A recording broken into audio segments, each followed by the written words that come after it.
La première erreur, c'est l'erreur la plus typique que je pourrais voir. C'est l'erreur que moi j'ai faite quand je me suis lancé dans le monde des rencontres. Et c'est l'erreur qu'on pourrait dire du bon gars. C'est de croire que tout ce que tu as besoin de faire pour avoir du succès dans le monde des rencontres au niveau romantique et amoureux, c'est je suis une bonne personne et je passe du temps avec une femme. Et un jour, elle va remarquer à quel point on est fait l'un pour l'autre et elle va tomber en amour avec moi. Et tout va fonctionner tout seul comme ça. C'est un peu la pensée magique. Puis une des erreurs reliées à ça, c'est que ça se peut que dès le départ, elle ne te voit pas comme un partenaire potentiel. Puis là, plus que tu passes du temps avec elle, plus que ça va juste confirmer qu'elle te voit comme une bonne personne, un bon ami, mais elle ne t'a jamais vu comme un partenaire potentiel. Puis là, toi, après, tu te sens trahi qu'elle te dit que finalement, elle n'avait pas vraiment d'intérêt romantique pour toi.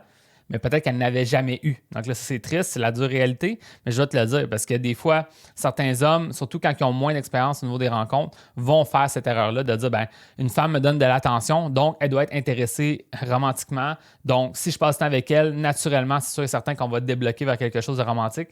Peut-être pas. La deuxième erreur que je pourrais dire, c'est être trop gentil, trop conciliant, trop passif. C'est par exemple devenir son confident, subvenir à ses besoins émotionnels en tant qu'ami, mais peut-être pas d'un point de vue romantique, constamment lui parler par texto, mais jamais la rencontrer en personne, être constamment en train de l'écouter. Puis dans ta tête, tu dis ça progresse, on a une connexion, on discute, mais peut-être qu'elle te voit seulement comme un ami. Et là, ça amène à la troisième erreur, c'est un manque de progression au niveau romantique puis amoureux. Si tu fais seulement envoyer des textos, mais tu la vois jamais en personne, ça ne va pas progresser. Si quand tu la revois en personne, c'est toujours avec d'autres amis en groupe, bien, ça ne va pas progresser. Ou si les seuls moments que tu la vois, c'est aller regarder un film au cinéma puis vous ne parlez pas, c'est pas vraiment une progression. Donc, il faut trouver des façons de progresser. Puis, les façons de progresser, c'est pas d'un point de vue logique, c'est vraiment d'un point de vue émotionnel et physique. Au point de vue des émotions, bien, c'est l'interpeller plus, de faire qu'elle se sent bien en ta présence, que parfois tu la complimentes d'une façon très sincère, parfois tu la taquines, parfois tu racontes une anecdote, vous riez ensemble. Il y a quelque chose qui fait que vous avez une belle connexion ensemble. Puis ça, bien, c'est vraiment à travers les moments que vous passez en personne ensemble, puis que ça va se développer. Puis ensuite, bien, il y a l'aspect physique, savoir certains touchés. Peut-être qu'au début, c'est certains touchés sociaux, on commence graduellement, puis plus tard, il y aura plus de rapprochement.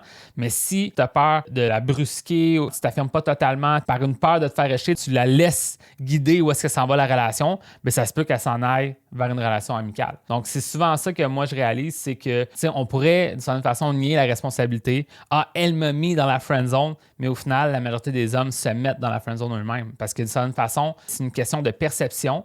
Puis cette perception-là, elle commence dès le départ, puis ensuite, elle va se solidifier avec le temps. Donc, plus que tu as une perception comme étant un partenaire potentiel, puis que tu agis comme un partenaire potentiel, plus qu'à travers le temps, ça va progresser vers ça, ou elle va arrêter de vouloir avancer avec toi parce qu'elle voit où est-ce que tu t'en vas.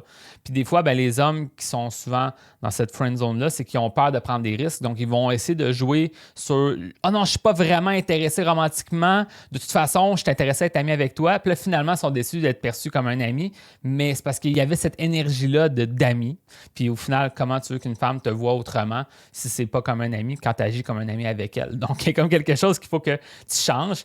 Puis, tu sais, moi, je me rappelle les premières fois que ça m'est arrivé, tu sais, j'étais super déçu, puis j'étais juste vraiment triste de ne pas être capable d'être vu à ma juste valeur. Mais c'est possible de changer ça, de commencer à agir différemment, à voir les choses différemment. Puis c'est beaucoup en travaillant ta confiance, ton estime de toi, que ça va faire une énorme différence au niveau de tout ça. Maintenant, si tu aimerais ça avoir une aide plus approfondie pour t'aider au niveau de tes rencontres, puis peut-être aussi au niveau de la friend zone, n'hésite pas à venir me voir, j'ai une aide complète qui pourrait t'aider avec ça. Fait que sur ça, ben, je te souhaite vraiment bonne chance dans tes rencontres, puis on se voit dans un prochain épisode.